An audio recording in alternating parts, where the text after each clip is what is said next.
Hello! இதுதான் இந்த சேனலோட ஃபர்ஸ்ட் வீடியோ. அதுவே வந்து எனக்கும் என் பாய் ஃப்ரெண்டுக்கு இருக்க ஸ்பெஷலான ஒரு பொக்கேலேருந்து ஸ்டார்ட் பண்ணலான்னு நான் நெனச்சேன். அதுக்காக தான் இந்த வீடியோ. இந்த பொக்கே வந்து நான் ஸ்டார்டிங்கில் காமிச்சிருப்பேன். அது வந்து நான் பெங்களூர் டேஸ் முடிச்சுட்டு ரிட்டர்ன் வரப்போ அவங்க வந்து எனக்கு மெமரிக்காக குடுத்தது. ஸோ, அத வந்து ப்ரிசர்வ் பண்ணி வைக்கணும்னு எனக்கு ரொம்ப ஆசை. அதுக்காக தான் இது பண்ணியிருந்தேன். இது நான் வந்து எந்த அளவுக்கு யூஸ் பண்ணணும்னு நெனச்சேன்னா, ஈவன் அந்த பொக்கே சுற்றி வந்த கவர் கூட நம்ம யூஸ் பண்ணணும்னு சொல்லி இது பண்ணியிருந்தேன். இந்த ரெசின் வந்து நான் ஃப்ளிப்கார்ட்டில் தான் வாங்கியிருந்தேன். எனக்கு தெரிஞ்சு நிறையா பாசிட்டிவ் ரிவ்யூஸ் இருந்து அண்ட் அஃபோர்டபுள் ஒன்னாவும் ரொம்ப இதாக இருந்துச்சு. அதை வச்சு நான் ரெசின் இதை ஸ்டார்ட் பண்ணிட்டேன். நான் வந்து ரொம்ப ப்ரோ அந்த மாதிரிலாம் இல்லை. ஜஸ்ட் எனக்கு தெரிஞ்ச அளவு நான் இது பண்ணியிருக்கேன். அதில் வந்து கொஞ்சம் கொஞ்சம் இந்த சில்வர் பால்ஸு, அந்த ஃப்ளவர் பெட்டல்ஸ் அதெல்லாம் வச்சு தான் எனக்கு வந்து பண்ணணும்னு ஆசை.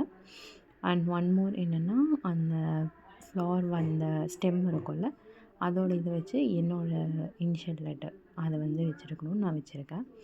இந்த